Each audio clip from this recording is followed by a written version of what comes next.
بسم اللہ الرحمن الرحیم۔ ایم ایس ورلڈ نیٹ کے پیارے دوستو، السلام علیکم۔ پیارے دوستو، کیا آپ جانتے ہیں کہ یہودیوں کے جسم سے گندی بدبو کیوں آتی ہے اور کس طرح 70,000 یہودیوں کو مار کر اللہ تبارک و تعالیٰ نے دوبارہ زندہ کیا تھا؟ اگر آپ ان سوالوں کے جواب نہیں جانتے تو یہ ویڈیو اخیر تک ضرور دیکھیں۔ آج کی اس ویڈیو میں ان تمام سوالوں کے جواب بڑے ہی تفصیل کے ساتھ آپ کو دینے والے ہیں، جسے سن کر یقیناً آپ حیران ہو جائیں گے۔ دوستو، آپ جانتے ہوں گے کہ یہودیوں کی بہت سی نسلیں اور فرقے ہیں، جن میں سے یہودیوں کی ایک ایسی نسل بھی موجود ہے جن کے رنگ مردہ انسانوں کی طرح پیلا ہوتا ہے اور ان کے جسموں سے کسی مردہ گلی سڑی لاش کی جیسی بدبو ہر وقت خارج ہوتی رہتی ہے، یہاں تک کہ ان کا نیا لباس بھی تھوڑے ہی عرصے کے بعد کسی مردے کے کفن کی طرح گرد آلود اور تار تار ہونے لگتا ہے۔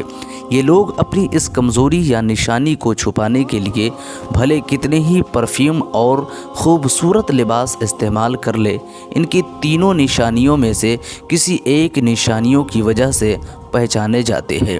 یہ لوگوں میں گھل مل کر اپنی شناخت چھپانا چاہتے ہیں، لیکن اپنی اس مستقل شناخت سے عمر بھر پیچھا نہیں چھڑا سکتے۔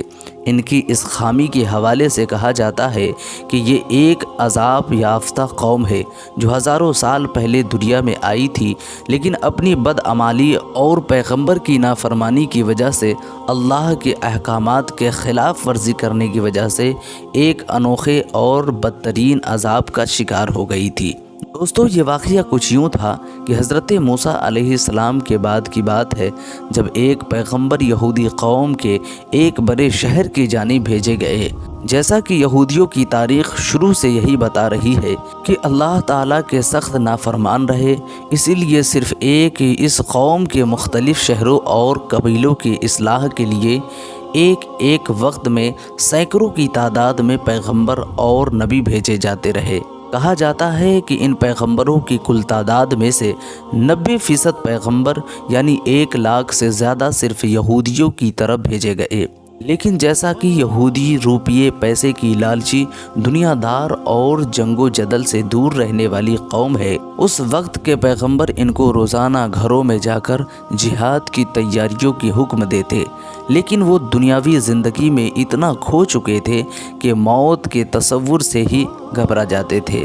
اس طرح وقت گزرتا رہا اور اللہ کی طرف سے آنے والے اس حکم سے بالکل بے نیاز ہو گئے، لہٰذا ان پر اللہ کی طرف سے عذاب لانے کا فیصلہ کیا گیا کہ ایک دن اللہ تعالیٰ نے ایک فرشتہ بھیجا اور ان کی چالاکی اور عقل ان کا کام نہ آئی اور ان پر عذاب پہنچ گیا۔ فرشتہ ایک بلند پہاڑ پر کھڑے ہوئے اور اس نے ایک ایسی خوفناک چنگار کی آواز نکالی کہ جس نے آواز سنی دہشت اور خوف سے ہوش حواس کھو گئے۔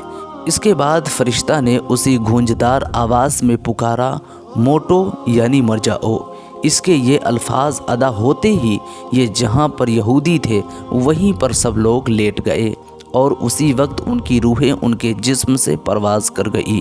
حیرت کی بات یہ تھی کہ ان کے قریب کوئی درندہ اور جانور بھی نہیں آتا تھا، جس کی وجہ سے چند روز بعد ان کی لاشیں گلنے سڑنے لگی اور اتنے لوگوں کی لاشوں کی بدبو کی وجہ سے جنگل میں اور جنگل کے ارد گرد آبادیوں میں ناقابل برداشت بدبو پھیل گئی، جس پر علاقوں کے لوگوں نے فیصلہ کیا کہ ان کو ایک جگہ اکٹھا کر کے ان کے چاروں طرف سے دیوار کھینچ دی جائے۔ کچھ وقت گزرا تو ایک روز اس قوم کے پیغمبر اس جنگل میں سے گزرے۔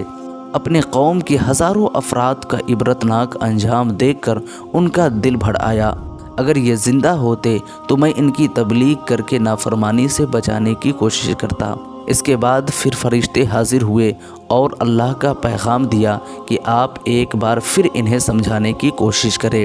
پیارے دوستو، اللہ تبارک و تعالیٰ نے اتنی مہربانی اور اتنے پیغمبروں کو ان قوم یہودیوں کی اصلاح کے لیے بھیجے۔